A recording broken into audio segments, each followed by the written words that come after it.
Your joint pain has nothing to do with your age. The mechanical strength of a joint doesn't come from how many years it's logged, it comes from the biochemical nutrient status of the cartilage cells and the tissue holding that joint together.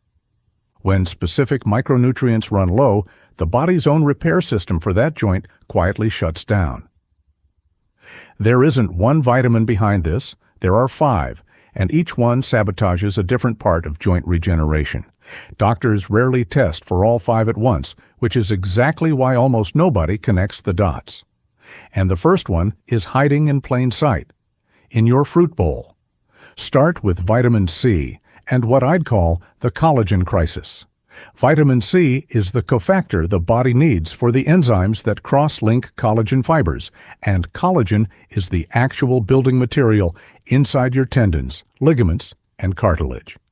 Without enough of it, that molecular scaffolding turns weak and brittle, so your knee stops tracking correctly, and your shoulder starts to feel loose in the socket. The joint capsule stretches, alignment drifts, and every step grinds tissue that used to glide smoothly. Plenty of people spend money on glucosamine and chondroitin while ignoring the material that actually holds the joint together.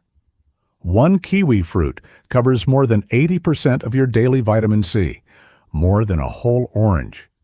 But collagen isn't the only thing keeping a joint aligned. Muscles matter just as much, and that's where magnesium comes in. The muscular sabotage, and this is where the pattern breaks, because it isn't a vitamin at all. Magnesium is the mineral your muscle fibers need to let go after they contract, and around a joint like the knee, that release matters as much as the contraction itself. Low magnesium keeps the quadriceps and hamstrings stuck in constant low-grade tension that pulls the joint slightly out of alignment. Cartilage wears unevenly under that pressure, concentrated in the exact spots doing the most work, and researchers have tied low magnesium intake to a meaningfully higher risk of knee osteoarthritis. Pumpkin seeds are one of the richest sources, delivering roughly a third of your daily magnesium in a single ounce. Now, out of everything on this list, vitamin D3 does the most damage, and it hits that same knee joint we've been describing hardest of all. D3 acts as a steroid hormone that switches over 1,000 genes on and off, including the master control of your immune system.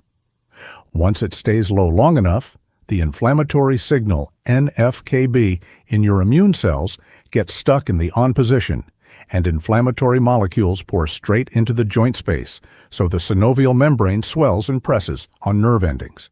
That ache burns worse at rest than in motion.